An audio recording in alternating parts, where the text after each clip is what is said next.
এখন তাড়াহুড়ো করে যাচ্ছি। আজকে কলকাতা যাব, তারপর ওখান থেকে মায়াপুর যাচ্ছি।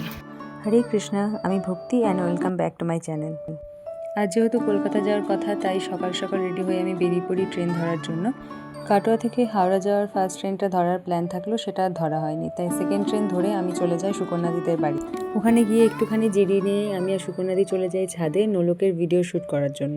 রিসেন্টলি নোলকের ইনস্টা পেজে গয়নার বাক্স নামে একটা সিরিজ স্টার্ট হয়, আর সেটার ভিডিওই আমরা শ্যুট করছিলাম। ভিডিও শ্যুট করা কমপ্লিট হলে আমি তাড়াহুড়ো করে বেরিয়ে পড়ি মেট্রো ধরার জন্য, কারণ আমাকে মায়াপুরে আসতে হবে।